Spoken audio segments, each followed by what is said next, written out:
Hello friends, welcome to my channel Sushant Chess Spice. Today we are going to do a live game once again and we will try to use the gambits which we have been learning. So as usual we are going to take a game of 3 minutes and 2 seconds because basically it is practice for our openings. So let's get started.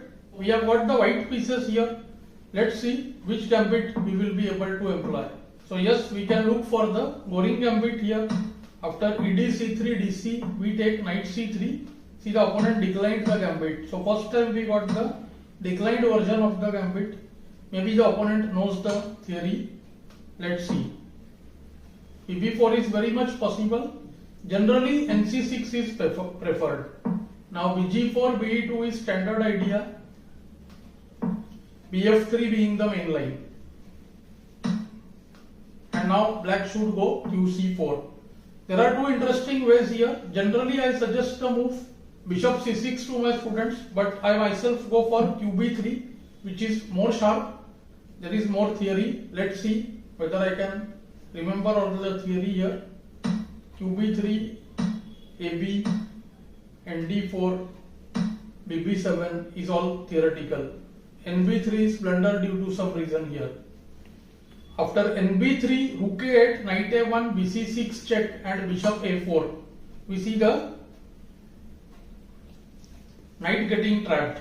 So I think here we can do ke2, which is great. I think we should go ke2. First, let's break his castle and then take on a8. So should be a good position. Let us see how the game unfolds. There was threat of nd5 check.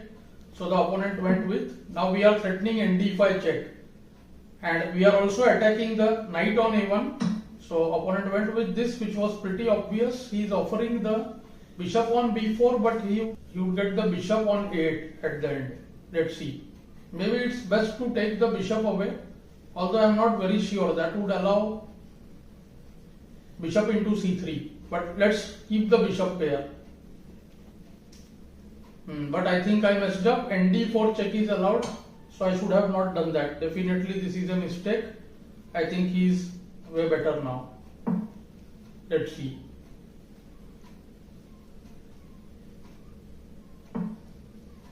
Position has become very sharp and maybe he has some edge as well. Let's go for bishop f6. Threat is if king f6 then knight e4 check, and if gf then I would like to go knight a4. And he blundered. See, knight e4 check and the bishop is lost. So I wasn't expecting this. He played well in the opening, I would say.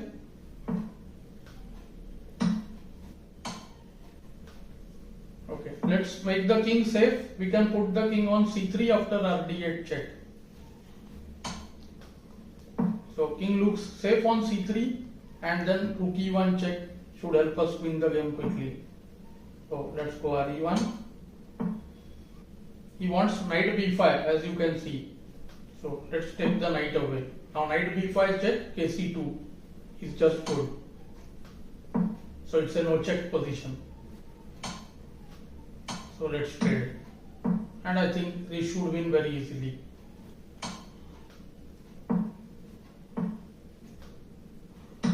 Let's take both a7, c7 and push the b pawn.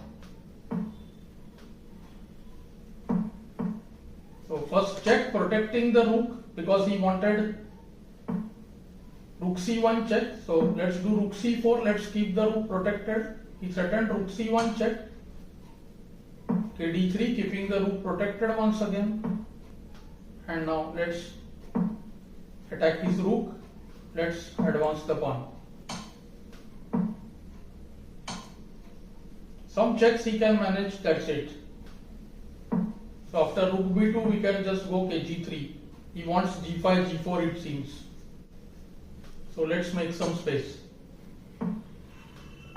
Let's push the pawn now. Rook is heading to d7.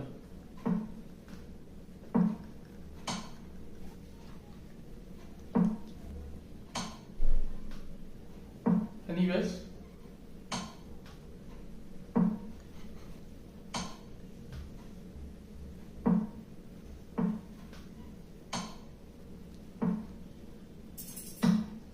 we protect the pawn on f2. Let's make the king safe. And now the b pawn should queen easily.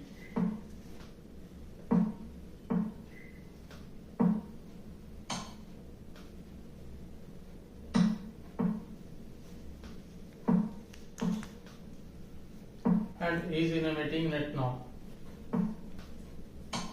So I faced this line after really long time and I think I fumbled somewhere. So I think the major improvement was here. Instead of going with the move bishop c6 check, I should have taken just on 8 directly instead of bc6, and after b8 I think then we can do bd5 or nd5, which gives white slight edge in the game. So I hope you got to know something new from this game. Do let me know in the comments below. Thanks for your time.